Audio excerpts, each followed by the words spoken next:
I'm Amanda, and this is Not Your Granny's Quilt Show.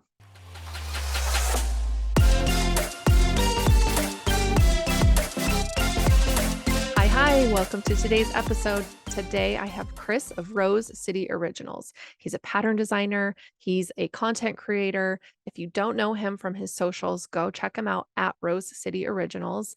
You can find him on pretty much every platform that way, and the links are in the show notes. So while you're going and hunting for him and following him on all his platforms, you can listen to this episode where we find out about his quilting journey, how he got into it, started designing, and what his current projects are. If you have not already seen it, he has released a new pattern this year called Ripple Bloom. It's really great beginner friendly way to get into his pattern styles. So go check that out and please enjoy this episode. Hello, my lovely listeners. This episode is brought to you by Unfold. As makers, we all know how tough it can be to find a moment of rest and quiet during this busy season. Family and work, even our own dear hobby, can all feel overwhelming and make it hard to manage the day-to-day. Well, Christina Bonnet has launched an extraordinary program that is bound to resonate with many of my listeners. It's called Unfold, a holistic expedition to uncover your wisdom and deep restfulness. If you're on a journey toward balance and growth, this 3-month program is tailor-made for you. Crafted with immense love and meticulous attention, Unfold integrates powerful practices such as inquiry, drawing inspiration from the work of Byron Katie, non-sleep deep rest techniques, and integral coaching. If, like me, you're on a journey to find more peace and joy in your lives, guidance can be crucial in helping you find your way. Christina has designed this expedition to help provide you with the tools that you need for your personal growth and transformation. To learn more, head to www.christinabonnet.com/unfold. The link is in the show notes, so go check out Christina's program Unfold to see if it's right for you. Again, that's www.christinabonnet.com/unfold and mention Not Your Granny's Quilt Show to receive a 10% discount today. Started. So thank you so much for being here today, Chris. How are you? I'm doing good. Thanks for having me today. Yeah, this is so fun. I've been following you for a while, and I actually found you probably on, I think it was on TikTok maybe, doing the I don't even know what to call it. Oh, I guess it was the randomly generated quilts. So, Okay. like, we can talk about that. But before we get there, I want to know how you got started in quilting. How did it come about into your life? So I've been sewing for a very long time, probably since I was about 8 years old. I was Okay. not allowed to touch my mom's sewing machine though until I was 10. So I did a lot of hand stitching of like making little outfits for my stuffed animals and stuff like that. And then over the years, my focus was really more on fashion design. I actually Mm, started going to college for fashion design. Um, but in okay, so I did the college for fashion design very briefly. mm. And then I had a children's clothing line that I designed and manufactured like all myself. It was very small. Wow. But it was using recycled t-shirts to make Okay. kids clothes. So I would take like men's t-shirts, cut them up, turn them into kids clothes. Ah, And I did that when my kids were still small, didn't really have a choice in what they were wearing, but they've grown up, they don't live with me full time anymore. So Mm, I kind of was falling out of love with that. And in 2018, I made I say my first quilt. I had made a few quilts through the years, but I was mhm, never really like a quilter. mm. But I made one in 2018 for my mother-in-law, and I really had fun with it. So then I made one for my sister-in-law, and I made one for both of my kids, and I made one for my mom. So I just kind of got hooked from there. So I've been really focused on quilting for the last 5 years. Okay. But you've been sewing for a long time before that, which it kind of Yes. seems like garment sewing was like everybody's gateway drug into quilting. Yes. So that's so cool. And it's so fun. Like, I think it's funny how people get into it in so many different ways, but a lot of times it is that, like, I want to make something cool for someone. And it's not usually I mean, I shouldn't say not usually, but it's just different how like some people it's like, no, I want to make this for myself. And for some people it's definitely a gift giving thing. So it's just Mhm, interesting to like hear how different people come into it. So yeah. and with the mom sewing machine thing, like my mom was trying to teach me when I was little also, but instead of not being allowed to touch her machine, I was too scared to touch her machine. So That's legitimate. yeah, Yeah. I was like, I mean, she still has that Bernina. It's like a, I don't even know, 930, Okay. Bernina 930. So it's like all metal. It's real hefty. It's like she's she's a workhorse, but Yes. I still am like terrified to break it. So it's fine.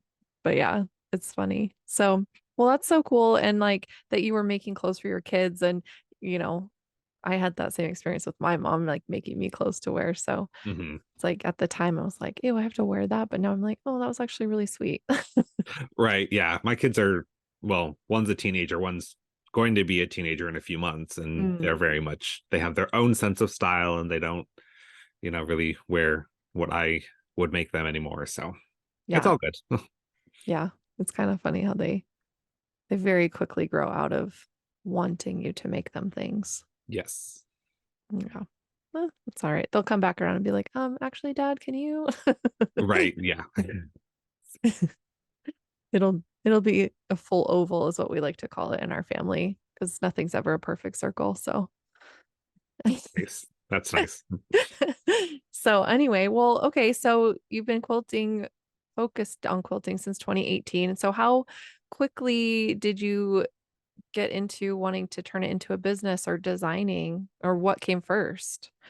So in 2019, I designed my first quilt because I was wanting to make something for my husband and I could not find a pattern Mm, like with what I envisioned that I wanted to make. yeah.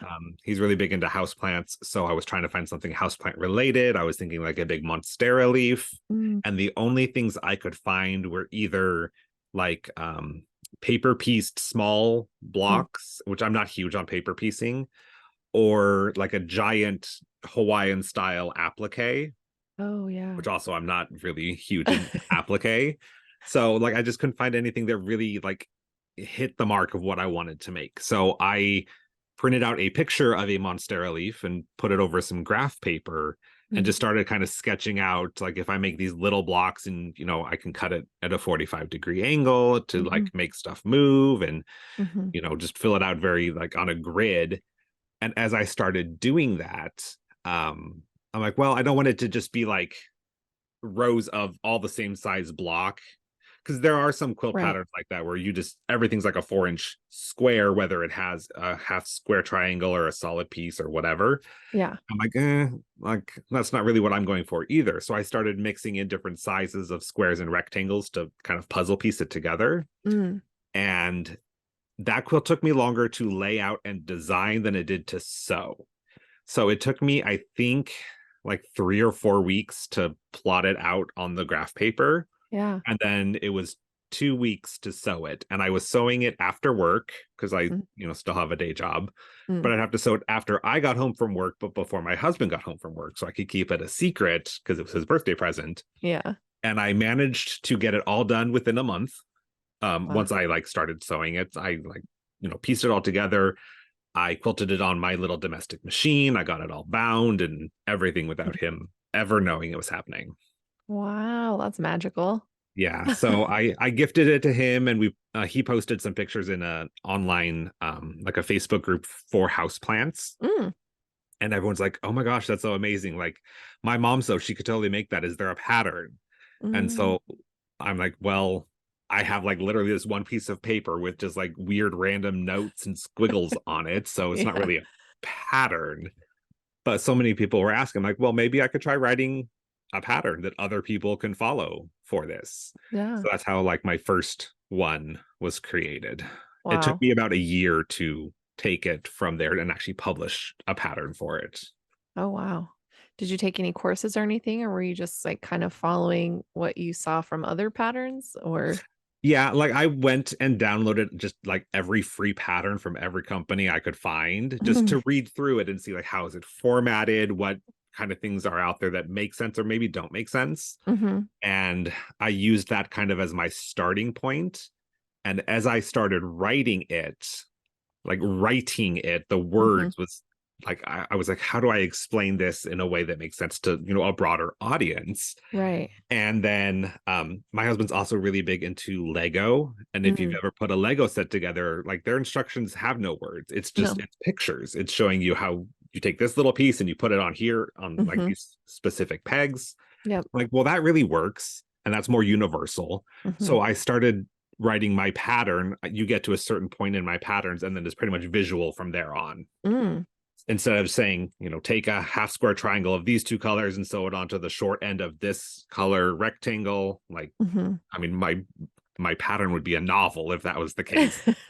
So I have it broken down into sections, and it's visual, like showing Yeah. which two pieces join. And then Mhm. after those are joined, take that unit and put it onto the next piece and the next Yeah. piece. So um, that's how I ended up doing it. So I started by looking at other people's patterns, but I would say my pattern style is very different than Mhm. anything else I've seen out there. That's really cool, and it's fun when, you can put your unique voice into a pattern that can end up kinda technical, but it's like you can tell it's yours and your style, and when people resonate with that, that's like it feels so good, like, as a maker to find a style of pattern writing that, like, feels good. Hmm. It Yes. makes sense and you're not fighting it, and it just flows with your brain and the way you think. It's a magical thing, so that's really cool. Yeah, and I get comments from customers all the time of just how easy it was to follow. Because when you look at one of my quilts, it could look a little intimidating because Mhm. it is all different shapes and sizes, like the different sizes of rectangles and squares all mixed together. Mhm. So if you step back and look at it, it's hard to find where like a straight across seam might be. Mhm. So you're like, well, that looks like a whole lot of Y seams or a whole lot of partial seams, and those, if you've ever done them, are not fun. No. I hate them, so I don't have them in my pattern. So I've done all of the work. I'll do my initial sketch, like here's how I want it to look. Mhm. And then as I start breaking down each section to give the instructions, I'm like, oh, that's not going to work. I need to like flop these two pieces or Mm. change the size of this piece so that it is all just regular seams for the entire quilt.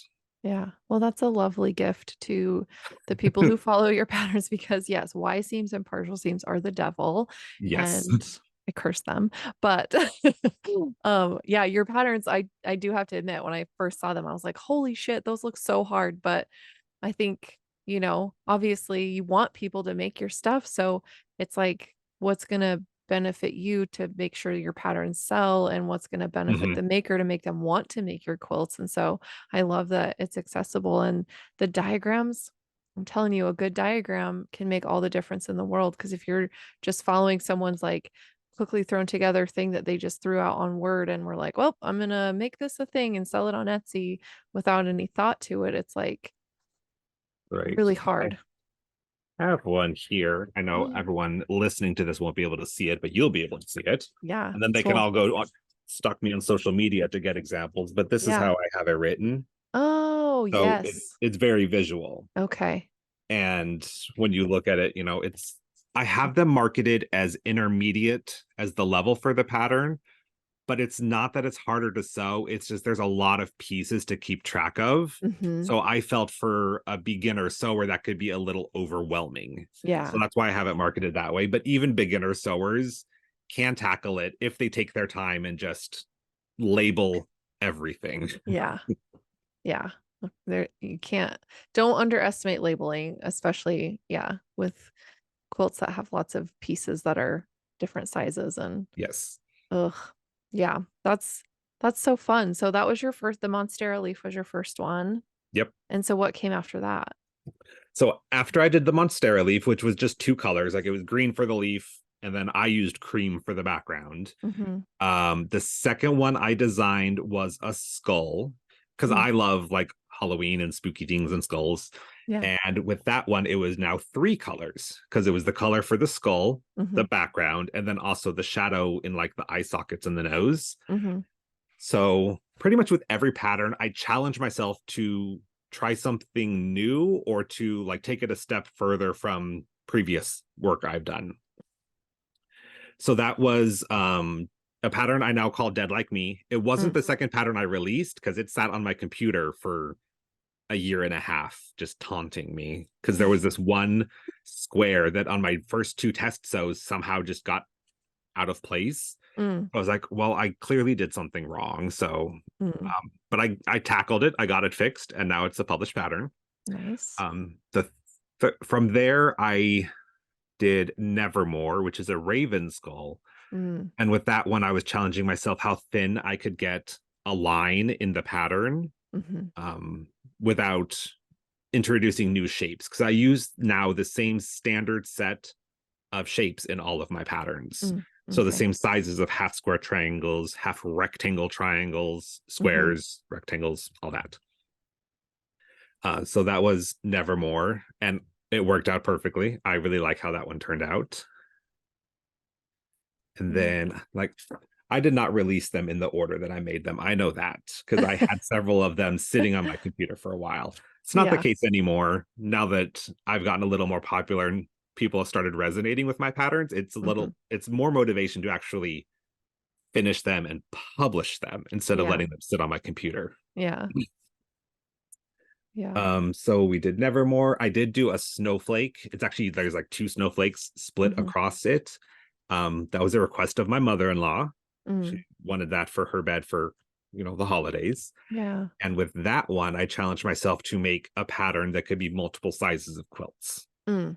which like hurt my head. It was so complicated to try and go like from just the full size, okay, then you add these different pieces to make it a queen size, and then you do this other stuff to make it a king size. Mhm. So writing it out, I was like, I'm never going to do that again. So every Yeah. pattern since then, you get the size you get. That's it. Yeah. Yeah. And then That's this year, I've kind of deviated from my normal style of quilts. I Mhm. call them like mosaic style because just all the shapes. And I design with fat quarters in mind. Mm.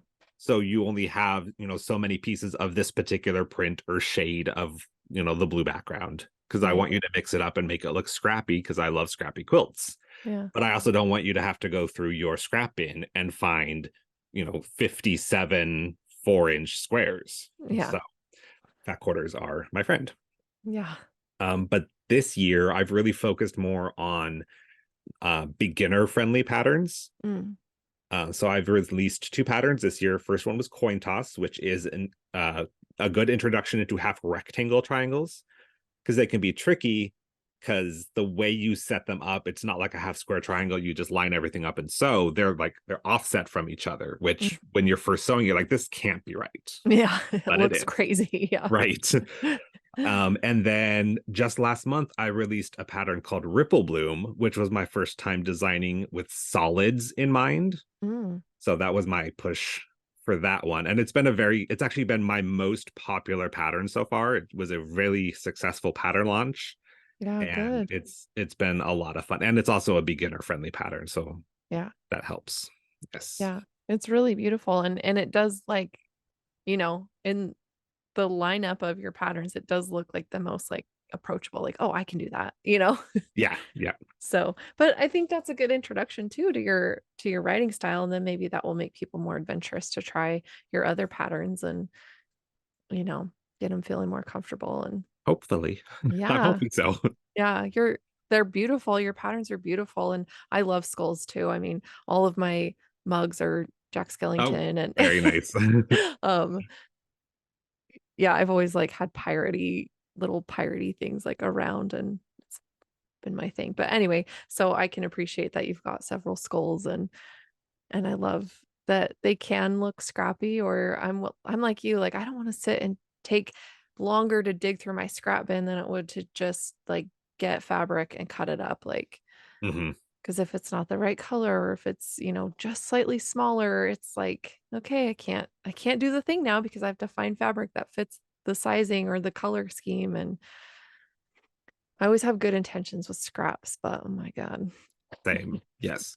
it's It's just crazy. craziness. But I do like the idea that because you can take, you know, a curated bundle and make it look scrappy if you do it Hmm. right. And so I love that you planned with that in mind so people could still use fabric they love and not have to dig around. So that's really Yeah, cool. How awesome. And so with your so you do you long arm? Sorry, I thought I saw you long arm I do for have a long arm. okay. Yes. So I have a Grace Company Qnique 16X Elite. Okay. And this past spring, I don't remember when, spring, summer, I got the automation package so I can do just the digital edge to edge pantographs. And that really helps me finish Mhm. quilts faster. Yeah. So, yeah, Yeah. I have done a few quilts for others. I'm starting to dabble into that, but I Yeah. still work full time. So I don't know like how much of that I'll be able to really Yeah. cash in on. So, Yeah. Because it even with all the automation and you know having a frame and all that, it still takes several hours to just do one quilt.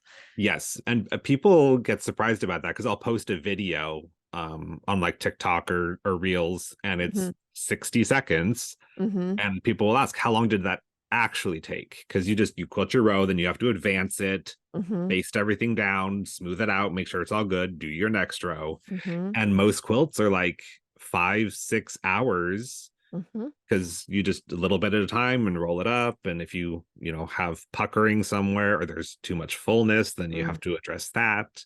So it still takes time, even with like the computer doing the heavy lifting. Yeah.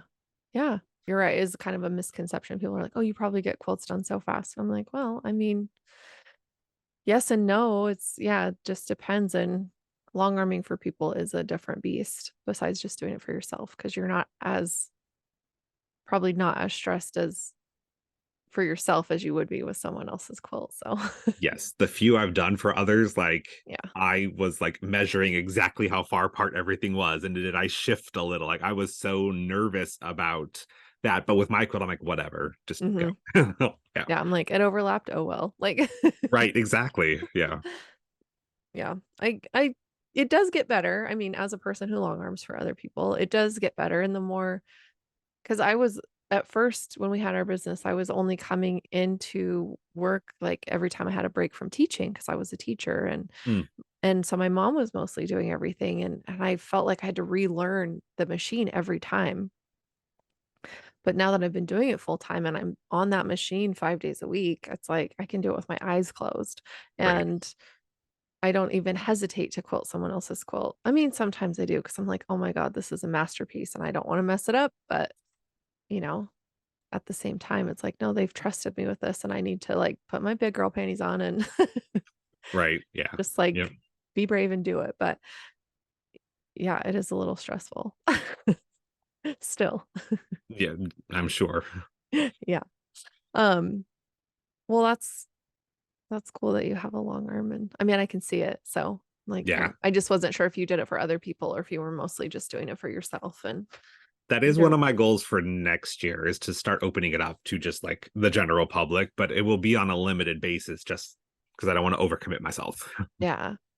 Yeah, for sure. Cause it can build up and you're like, oh my gosh, you can go from having like one quilt to do to the next day you have like seven just piled up and you're like, wait a second, what just happened? Right. Yep. It's crazy how quickly it piles up. But and especially if you're still working full time, it's like if quilting's not your full time thing, then yeah, trying to fit it in and make sure it's flowing. It's a tricky thing to, manage the side hustle, but Yes. Yes. And it's been very busy this year. So, which is good. I really like it. I definitely enjoy the quilting part of my life better than the corporate part of my life. So, Mhm. yeah. So what do you do? What's your day job? So, I work for a large telecom company, and my job is writing processes, Mm, which has really been helpful with writing patterns because everything I learned for process writing, almost directly translates to writing quilt patterns. So yeah, it's been really good, but I look forward to the day I can do quilting full time. yeah, yeah. It's a nice change of pace, I can tell you. I'm here to advocate for you being able to quilt full time because it's really magical to be able to do the thing you love all day, every day. I mean, I think about it all day, every day, so I might as well, Yeah, catch in on that. yeah, right. That's so funny. So when did you start doing the randomly generated quilts and like how did you get the idea for that? So last summer, AccuQuilt reached out to me. They wanted to do an interview and have me as a like a spotlight gallery. They were doing a virtual gallery thing. Mm-hmm. So that's when I first started talking with them. And they sent me the AccuQuilt Go Me, the little cutter, and a couple dies. Mm-hmm. So I was just playing around with them, and each die comes shrink wrapped with a little card that's like a pattern to make a block with that die. So they were just sitting in my cupboard for a while. I'm like, yeah, that's, cool. And it looks like a fun thing. And I've done scrapbooking. Like my mom was really big into scrapbooking. So we had the Yeah. Sizzix and the die cutters for Oh paper yeah. and all Oh that. So I yeah. was familiar with like how it worked and the benefits of die cutting. Yeah. Um, but I wasn't like truly inspired by it. And then what I did is I took all those little cards and I made a little book out of them. Mm-hmm. And, just kind of one thing led to another. I'm like, oh, this is a cool idea. What if I used this and just made random blocks, used up my scraps, Mm-hmm. and made a quilt out of it? No idea what it's going to look like. It might be a hot mess, which admittedly it is, but it's a cool hot mess. So it was last October is actually when I did that. So it's been a year. Okay. I started on October 1st. And when I was planning it out, I was originally thinking, okay, it's going to be 64 blocks total. I knew that because I was doing 8x8. And Mm-hmm. if I do like 3 or 4 blocks a day, this series will be over in, it was like 2 or 3 weeks. It wasn't Mm-hmm. a terribly long series because I didn't think people would be that invested in it. And I Mm. was very wrong about that. So after filming the first couple episodes, I'm like, this is too, like trying to do like 3 or 4 blocks is too much to fit into 60 seconds, Mm-hmm. like rolling and picking the fabric and then sewing it and then like trying to go to a second block. So I'm like, well, I'll just do one block and we'll just see where it goes. If people lose interest and my views tank, then I'll just abandon ship and try something else. Yeah. But it got really popular and people were really invested in it. They looked forward to seeing the new episode every day. So I had to stay on top of it. Yeah. So it ended up being, I think, about 53 episodes because there were some episodes that were 2 blocks. Mm. If I rolled something simple like a 4 patch Yeah. as my first block, then I would just make a second block because those videos ended up being like 10 seconds. Yeah. There's not Yeah. much to it. No. And it just every day, like I was getting like 100 new followers and all kinds of comments and likes. Wow. My primary social media platform is TikTok. Mm. So I was posting there. And I'm like, well, I'm posting it there. I might as well post it to Instagram as well. I've already made the video. I have the content. Right. Let's just post it. And that really made my Instagram blow up because Mm-hmm. I was at this time last year, I think I may have been close to 50,000 followers. I know I Mm. was over 25,000 followers Mm. on TikTok. On Instagram, though, I was at like 2,000. Like there was a huge gap between the two platforms. Yeah. But since posting the randomly generated, I'm now at like 67,000 on Instagram, which is still behind TikTok, but it's a much smaller gap. Yeah. So I found a whole new audience over there because I was posting those videos. So I'm very thankful that I listened to myself and posted them. Yeah. But I just thought it would be a fun, weird thing to do. I see lots of other creators doing like roll for blank. Mm-hmm. There's a guy on TikTok, I forget his handle now, but he does roll for sandwich like Oh every day yeah. at I've seen lunch. Like, that. Yeah. yeah, he rolls for what his sandwich is. Yeah. I didn't learn about him until after I started Oh, doing mine because a lot of people were tagging him and saying, "Oh, this is just like so and so." So I was like, yeah. okay. Um, You're like, cool, I guess. right. But there's like a potter, she makes mugs and Mm. she would do something similar, like a roll for type series, and there's like a roll for puppet Oh, and like roll for outfit, like just what outfit you're gonna wear for the day. So like lots of these randomly generated things I've seen yeah. people use like a random number generator app or Mhm. some other way to decide. And I like the idea of rolling the dice. So Yeah. I went and just bought a set of D&D dice and Mhm. used that. I have way more dice now. And it just, yeah, it was something fun and different to do that I hadn't seen done in the quilting world. Yeah. And it really got popular as I neared the end because I knew how many blocks there were going to be. People were both excited and sad that it was coming to an end.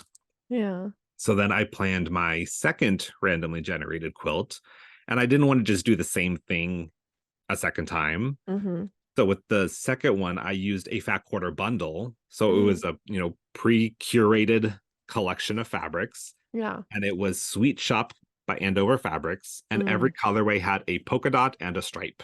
Yeah. So with that one, and I probably won't do it again that way, but um I would roll for which block I was going to make, Mhm. roll for the color, and then roll again for odds or evens if I was going to use the stripes or the dots. Mm.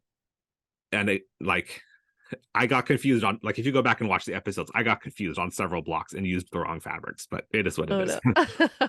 um that one, they were larger blocks, so there was only 16 blocks, so it was like a Mm. 2-week series. It was much Yeah. shorter, but people really liked that also.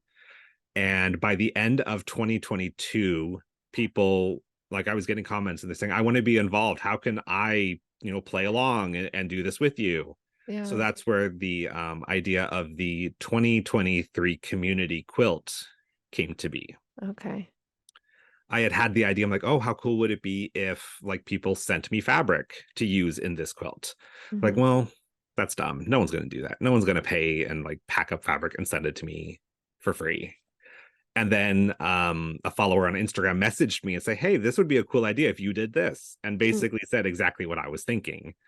I'm like, well, if someone took the time to send me a message to say something I've already been thinking, then there must be some validity to it. Like, Mhm. maybe it's going to go somewhere. Yeah. So that weekend, I went out and got myself a P.O. box because I didn't want to be publishing my home address out on the internet, Right. and, announced the 2023 Community Quilt, how it was going to work, what size fabric to send me, where to send it, Mhm. all that kind of stuff. And for the first, like, 3 months, like, I was flooded with incoming mail. Like, it Wow. was insane. I still have a huge bucket to go through, but I'm determined I'm going to get the quilt done by the end of the year. So Mm. I have a lot of sewing to do. I've gotten fabric from all over the world, which is, like, mind-boggling to me, like stuff from Scotland and Australia and Japan and France, just Yeah. everywhere. It's just amazing. That's so cool. How fun. And so with that, I think I saw that when you're finished with it, your plan is to raffle the quilt? Yes. So right now the plan is to raffle it off with the proceeds benefiting the Trevor Project, Okay. which is an LGBTQ organization. They are nationwide in the US. I was trying to find something worldwide because fabric was coming from worldwide, but that just got out of hand. So Mm. I at least wanted to go national because people from all over have been sending in to benefit or to Yeah. create it. Yeah. So when the time comes, I'll, like, kind of give some detailed instructions on how to do it, but I'm not collecting any of the money. Everything's going to go straight to the organization. Okay. So, like, people will make their donations and then send me their receipt as kind of their raffle ticket. Mm. And then I hope that on either December 31st or January 1st, we'll be able to pick a winner, raffle, Yeah. see how much money we've raised and all that. Yeah. So I'm really excited about it. That's really exciting. And when people have a hand in something too, it's like they can see their bit of fabric in a project like that. It's like so exciting. And, you know, I I would want to share it with everybody I knew so that they could go, potentially win this thing that I contributed to and help a great cause and, you know, get the word out there. So I think like that's such a cool idea for, continuing to involve the community in building something bigger than themselves and do it through quilting. Because I mean, who doesn't love a quilt? Right. Yes. Yeah. And that so many hands have touched it in some way from all over the places. It's Yeah. really special. People get really excited when they see the episode with their fabric in it. It's I always bet I would squeal. fun. That's so fun. And I mean, do you think you're gonna end up with way more fabric than you can use on this one? Or are you planning to use every bit that comes in? I'm gonna try my best to use everything that was submitted this year for this year's quilt. I might continue this into next year and do a new quilt. Mm, Haven't decided on that yet. yeah. Um, but like I'm determined to use everything. I'm hoping everything can at least be incorporated into a block on the front of the quilt, but worst case, I would use it to help build the backing for the quilt. Okay. So it'll all get included in some way. Okay. That's good to know. At least like people aren't going to be hanging on, like hoping that their fabric doesn't, just get pushed to the side. Not that you would like, oh, I can't use this, but I don't know. I just didn't know if you had another one in mind or you're like already thinking about next year's a project for next year like that but I'm Yeah, sure it's a huge undertaking. it is. It's been a lot of fun though. Um, I might change the rules up a little bit if I do a 2024, and it would mostly just be limiting the number of fabrics you can put in an envelope. Mm, Um, because sometimes I'll just get one piece of fabric. That's great. Get the little story that goes behind it. Sometimes it's two, but I've mhm, had a couple that are like 6, 7, 8, 9, mm. and that's usually like more than a single block can be made from. So then it like bleeds into the next block, and just trying to manage that got a little difficult. So Yeah. that would probably be the only thing I change for next year. Yeah. Yeah. Which seems reasonable. Like you can only put so much fabric into a quilt Yeah. before it gets unreasonable and unmanageable because I mean, let's face it, it's they can get too big and they can get too piecey. And if you want to make something that someone wants, in the long run, then there are limits to that ultimately. So Yeah. Still have no idea how big this quilt is going to end up, but I think it's going to be bigger than, I mean, I know it's going to be bigger than 64 blocks. So we'll see. yeah. I'm just going to keep making blocks and then find a way to put them together. Yeah. That's great. That'll be so cool. And hopefully it raises a ton of money because that's a, I'm hoping so. It's a lot of a work. yeah. Yeah. And just for a great cause and, you know, giving to a project that's doing such great work out and nationally, it's like we need to see more efforts put into that. So Yeah. that's awesome. Do you have a project this year that you've worked on that's your most favorite that you've done like for your personal self, not necessarily for, you know, a community thing, but Um, I've done so many this year. I oh, keep track. Well, I now keep track of all the quilts I make because I number them. that's so smart. And so far this year, I've done 1, 2, 3, 4, 5, 6, 7, 8, 9, 10, 11, 12, 13, 14, 16 quilts so far in 2023. Wow. Um, I'm not sure which would be. Well, my favorite probably would be the crumb pieced double wedding ring that I did in June. Mm, Yes, I did that in June. And that was again trying to use up my scraps because my scrap bins are insane. mm-hmm, And I got to use Kona's 2023 color of the year, which is Crush, which is like mm, it's a red, but it's kind of like on the pinky orangey side of red, which mm-hmm. is a really fun color. Yeah. So that was like my base color. And then all of the arches and the cornerstones were all just crumb pieced or scrappy. Oh, wow. So it was a lot of fun. It was a lot of curves, Mm-hmm. but I got really good at curves by the end. Yeah, I bet. Those like the wedding ring pattern is chaotic. I mean, It definitely can be. it's Yes. beautiful, but it's like I've seen them more often like as vintage pieces that people are like bring to be long armed because like, oh, my great grandma made this and I want it finished and it's all Hmm. hand sewn and these like old fabrics that are just kind of falling apart and the curves are always a mess and I feel so terrible because it's like the centers of the rings are always like so voluminous. Is that the word? Yeah, like there's too much fabric. So how do There's you get it to lay flat? Yeah. Yeah, so and it's like you have to treat the fabric so carefully because it's so old so and it's funny because I literally just had someone yesterday ask me if I could make one for like they want to commission me to make one for them and I'm like, "Oh boy." I used the AccuQuilt die for Mm. it. And I have to say that definitely made it doable because Mhm. it puts little notches to line up along the curves, and that makes the world of Um, difference. that's so nice. Yeah, I might have to like figure out what to do because we have a Sizzix. Okay. So I'm like you. We had all the scrapbooky stuff and we do use the Sizzix for things still for quilting. Like if we need hearts or if we need, smaller squares or something, we'll just like Hmm. use that because it's faster and more accurate. But yeah, it's making me nervous. But I I love that crush color. It's so beautiful. Like I'm not usually like an orangey red girl, but man, that one was like it looks delicious. I think that's why I Yes. like it It 'cause reminds me of like I just think of like not Hawaiian punch, but just like a tropical drink is what it yeah, always reminds me of. Plus the name Crush, I think of like Crush soda. So yeah, yeah. yeah, exactly, exactly. What is your favorite fabric to work with? Do you have like a favorite line of fabrics or manufacturer? um It varies. Mhm, So I have like my quilting, and then I also have like I make all my own shirts out of quilting cotton. mhm, So I love Alexander Henry fabrics. mm, They have lots of really fun prints and designers. mhm, Um, I have found that I gravitate a lot towards Dear Stella. This shirt mm, I'm wearing today is actually Dear Stella.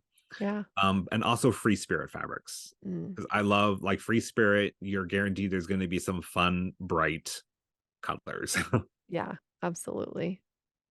How fun, yeah, and it's so cool that you make your own shirts, like, I mean, I guess you were sewing clothing before you quilted, so it makes sense, but Yeah, I mean, the kids' clothing I was making was like knit wear, so it was with the mm, serger and it was super simple designs. Last May, I bought some fabric to make myself a shirt, and so that was the first one I'd made for myself, mhm. and also with buttonholes, which I previously was not very good at. And since then, I think I've made like 30 something shirts now, and I have like Wow. a dozen more cut out ready to be sewn, and then a stack of fabric that I've bought to turn into shirts. So it's Mm. a little out of hand.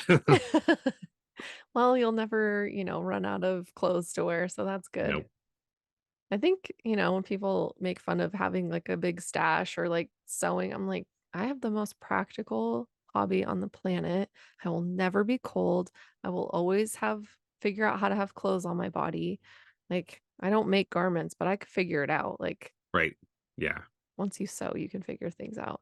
I mean, I helped my youngest he brought home some like 90s curtains and from the thrift store and he's like, I want to make pants out of these. And I was like, what? Like, all right. So we got his favorite pair of pants because he loved how they fit. And I'm like, all right, here's how we're gonna cut out the pieces and showed him how to like make the swoop for the inseam and you Mhm. got to pay attention to this and showed him how to use my sewing machine and he made them. I don't he needs a zipper and it's still and I'm like, "Well, I can show you how, just if you need a zip." He's like, "It's fine." And I don't even know if he actually wore them or what, but there's still gold fringe. I keep finding it all around the house because it came off of one of the curtains. And even though he doesn't live here anymore because he's 18 and moved out, I was like, "Oh, good. There's more gold fringe Oh boy. from those curtains." But anyway, it's like that was fun. But making garments is a different beast than sewing straight Yes. seams. Yes. But well, your shirts look great, and I Thank never would you. have known that it's like they look store bought, so that's good. Yeah. So I started getting comments on them on my videos. I'm like, okay, Mhm. well, clearly this is now my brand identity. So I gotta keep going with it. Yeah. But people will comment a lot about like how I perfectly match up on the seam, like the Mhm. front center, and then on the pocket. Like I perfectly match the pattern. Yeah. And I've done a video on how to do that. So Mm. every time someone comments, I'm like, here's how you do it. It's not as hard as you think. Yeah. That's so yeah, because that always seems so tricky, like, how do I not make it look all crazy? And because when it's off, it's like, "Oh, I can't look at your shirt." Like, "I can't look at your pants." I can't, you know?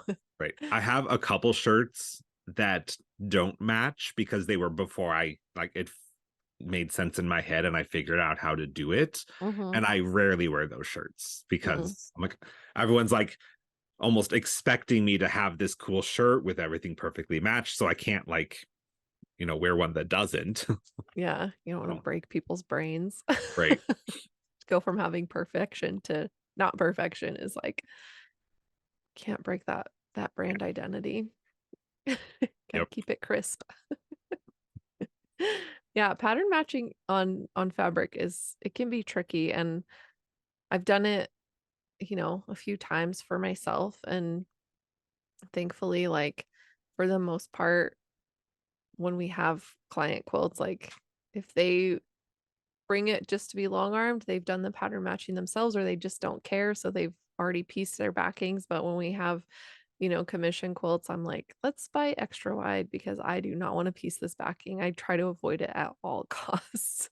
I love extra wide backing because I Oh, don't want to, like, I've already spent hours and hours piecing the top. I don't want to sit down and piece the back. Yeah. exactly. And it's like long seams and especially if you're pattern if you have to pattern match because it's directional or whatever, it's like, oh, please help me. I've never pattern matched on the back of a quilt. I'm like, it's the back of the quilt. It's fine. Yeah. I do at least try to make sure the pattern's going in the same direction because I do have some where like I just folded it and sewed. I'm like, oh, but now like this side's going this way, this side's going this way, but whatever. It's the back of a quilt. Yeah. Yeah. It's a whole different thing. But yeah, I'm with you. It's like I don't want I'm done. I'm done piecing. I'm gonna put this thing on the machine and I'm gonna be done with it. But it's fine. So if you had to pick a part of the process that's your favorite, I mean, mine's long arm. I love long arming the the quilt when it's done, but That's really hard because I really like all aspects of quilting, mhm, of like creating a quilt. I mhm, really do like the design aspect and figuring out like how I want my vision to come to life. So that's mm, probably my favorite. yeah. I can imagine. I mean, as a pattern designer, it's probably feels really like satisfying to come up with take what's in your head and put it on paper and make it reproducible and Yes, it sharing is. it. Yeah. Yeah, that's so cool. How fun. Yeah, I mean, I don't design patterns, so, I can be a little more leaning into the long arming, I guess, because that is where I get to design, I get to help people put personality to their quilts and it's fun. But My air conditioner just kicked on, so I'm going to turn it off so it's not too loud in the background. I can't hear it at all. Oh, good. Okay. So, So the room I'm in uh-huh. is at one point in time was the garage. So Oh, the air handler is right next to me. And okay. as I'm recording my videos, I'll be like in the middle of something and it kicks on and it's not quiet. Mm, And my microphones are pretty sensitive. yeah. I'm like, "Ah, okay. Yeah. Yeah. So that is one drawback of the small space I have is just that is in the room. So if Mhm, ever I get to move or create my own space, it's gonna be mhm. far away from the heater and furnace and everything. Yeah. Yeah. No, I can't hear it at all, so Okay, good. you can keep it on if you need it, because I know the weather's been fluctuating up and down. It was like Okay. freezing cold here over the weekend, and now it's like this whole week, it's supposed to be like 80 tomorrow. I'm like, "Why?" And you're in Idaho, right? Yeah, I'm in Boise. Yeah. Mhm. Okay. Yeah. Yeah. So, I don't even know. Like, turn the heat on, nope, put the air con back on. Turn the heat back on, put the air con back on. It's like, It's that time of year. It's yeah, bouncing back and forth. yeah. And like for some reason my cucumber plant has decided to like mass produce. Like Oh. I have 10 cucumbers in my fridge right now and there's probably like 7 more out there that are going to be ready in the next week or so. I'm just like, well, it's why? It's October. Why am I still getting cucumbers? But Yep. it's fine. Fresh produce, right? Yeah. Take it while you can. Yeah. So you said your space was was part of the garage. Did you renovate it yourself or was it? So when we bought the house, I think they were using it as a bedroom. It was Mm, a really interesting layout. So you would Mhm. come into the house, you would go through the kitchen into what we're using as our primary bedroom, but I think it was intended to be like a family room, but like Mm. there's a door to it, so it's closed off. Mhm. You would go through that room, through a walk-in closet to then come into this room. So like you have to do this big weird loop. Yeah. And behind my design wall, there's an exterior door. Um, Oh. because it was a garage, so there was like a side door to the Mhm. yard. Um, when the house was originally built, though, this was like a carport or just Okay. the driveway. Oh. So we're like, okay, well, that doesn't make any sense to have it, access that way. So we moved the door from being through that closet to just straight into the living room. So it's Mm. easy access now. Mhm. But the floor was still sloped from it Oh. being a garage because you have it slope out for like, Yeah. runoff or whatever. Mhm. And it was one of the very first projects we did when we bought the house. We decided to fill in the floor. It was 8,000 pounds of concrete Oh that my we did god. ourselves. And Wow. I highly recommend no one ever do that. Like, Yeah. it bit off more than we can chew for sure. Like, it turned out okay. There's a couple little like bumps in the floor, Mhm. nothing major. But it was a lot of work and it would have been worth it just to pay someone to do it. Yeah. Wow. That's bananas. Yeah. It's like so funny to see what people do to their own homes and then they sell them and you're like, "Why?" I've had that because this is like the third property I've owned Mm. through the years. Mhm. And I used to live in Arizona, and the house that I had there, some of the stuff that was done, I was like, that makes zero sense of Yeah. why this is the way it is. So I fixed it for me and my family to have it make sense for us. And so someone's probably thinking, why did they do it this way? It makes no sense. So Right? yeah. But I when we know. were house shopping, the things you see are just like, Mhm. what? Yeah. This house wasn't too bad. It was someone had used it as like an investment property and rented Mhm. it out. So it was really bland and boring, Mhm. renter style. So it was good for us because it was move-in ready, and then we could just paint it and Oh, get rid of the carpet and do like cosmetic things, but nothing like had to be done to it. yeah. That's so nice. Yeah, this where I'm at is actually in the garage too. So we actually built this garage or this little office into our garage because we had a bit that was just deeper than the other side.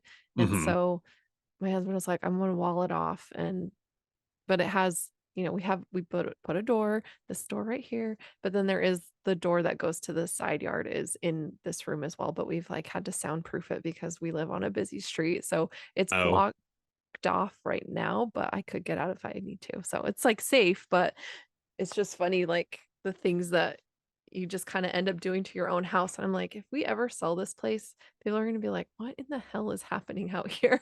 yeah, But it's, it was necessary because we didn't really have anywhere else in the house that I could do this. So right. without all the traffic noise. So, but it's kind of nice that you have a little, built-in studio that you can access anytime you want and Yeah, it was a must-have when we were house shopping. I wasn't quilting yet because we bought the house in 2018 and I didn't start quilting till 20. Well, no, we bought the house in, when did we buy it? March of 2018. Mm, And it wasn't until like later that summer that I like started quilting. But, mm, I've always been like a sewer or a crafter of some kind. I'm like, I just need a space with a yeah. door that I can make a mess and close the door and walk away from it. Mhm. So we were like, it needs to be 2 bedrooms plus, whether it's a third bedroom or a den, an office, some kind of space. Yeah. And we got really lucky finding this place because it's actually 4 bedrooms plus my Oh, sewing room. So nice. it worked out. But yeah, it was an absolute must to have some kind of dedicated space for my creative endeavors. Yeah. Yeah, that's nice. I know once our youngest moved out, then it's like, okay, sorry, but we're taking your room and that's where I sew now. So it's finally I have my sewing space back at home, but Nice. um I was having to wait until I was at my parents' house, like cutting Mm, into my working time to do personal things, but now I can sew at home. So it's been good. It's been invigorating, like feeling like I can finally do what I want to do on my own time. And That's really nice. Yeah, it's I get cranky when I'm not able to be creative. It's really my outlet. So that's how I kind of decompress from work and just get all mhm, my angst out. So yeah, when I'm not able to just sit down and sew or create, mhm, I get cranky for yeah, sure. yeah, yeah. I'm the same. I need my time to do something crafty, and whether that's sewing or crochet or, you know, whatever else I decide to pick up. But Hmm. it's it's important, and I think, you know, making it more of a priority is important, and because I think we underestimate it as a society as a whole. Like, creativity is so important, and that that accomplishment you feel when you make something with your hands, no matter what it is super important, and I love to see it happen, and so it's really good. Yep. Are you familiar with Jenny Grover? It sound like her name sounds familiar. Yeah, she's like a wellness coach for makers, but she specifically Mm, focuses on, like, you know, the mental health of makers and quilters, and she doesn't just focus on quilters, but I chatted with her, and she just recently posted something about 10 ways, creative people can, make sure that they're creating every day, and at least for 10 minutes to kind of get that creative energy out and flowing. And it's just interesting. And I love the advocacy for it because I'm in the creative space, right? Like, so of mhm. course I want to see that, but also just all the neuroscience that's going into it, and all the, benefits that are showing in mental health studies. And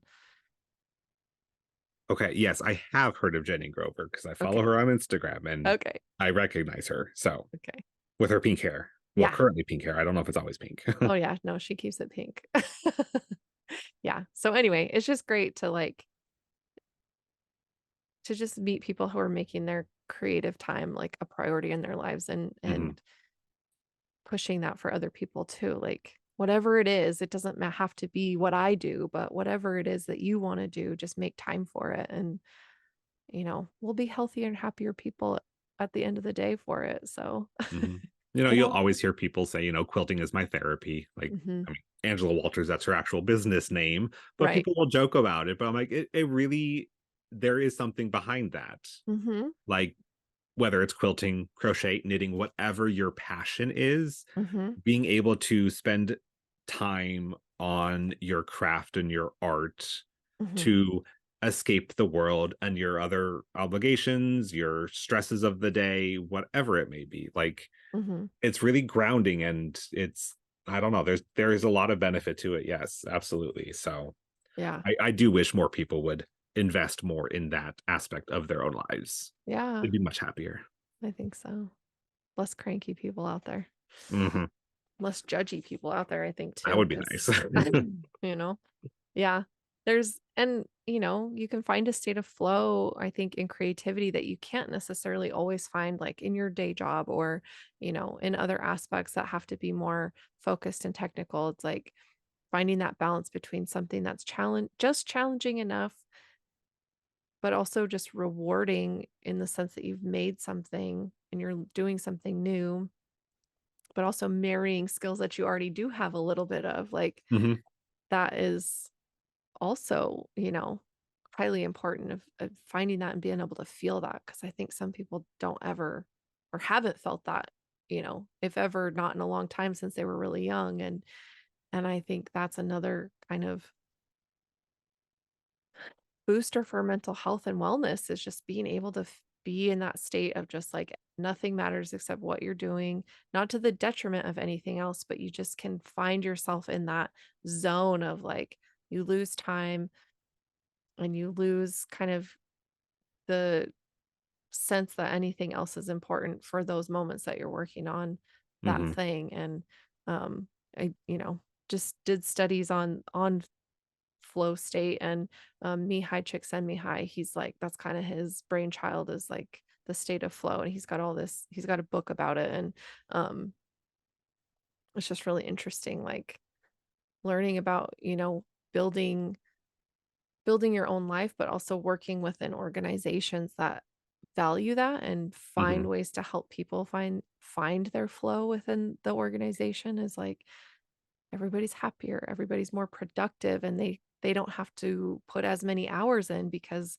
they find that state of flow so easily and they can get more done because they're just in it and they're not being interrupted with frivolous crap that like gets in the Right. way of you doing the thing that you're supposed to be doing or that you want to be doing. And I think, when you're in that creative space, you can find that so easy because you don't have the pressures of other people interrupting you or you know, your boss being like, "I need a meeting with you," and you being like, "I don't want to."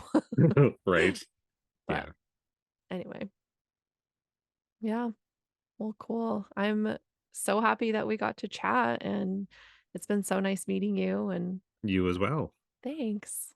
Learning about your endeavors and all your fun projects, and we'll look out for the raffle for the quilt to benefit the Trevor Project, and hopefully you'll do another, randomly generated quilt soon. Yes, my scrap bins would appreciate Yeah. that. Yeah, it's so fun to watch and such a creative way to encourage people to go through their scraps because they can follow along with you and, Mhm. if they have the Aki quilt templates and that's even better, so Yeah, yeah. You can make the blocks without it because 'cause they're just traditional quilt blocks, Mhm. but it definitely makes it faster. Yeah, That is for sure. yeah. So where can, people find you online? So I'm most active, on, like, TikTok and Instagram Reels, but I'm also on Facebook and YouTube, and now Threads, kind of. But I'm under at Rose City Originals on all of the platforms. Perfect, and I will put links to all of that in the show notes so that people can get to you really easily. They don't even have to try to spell anything. Awesome. So, yeah, we'll get it out there. Thank you.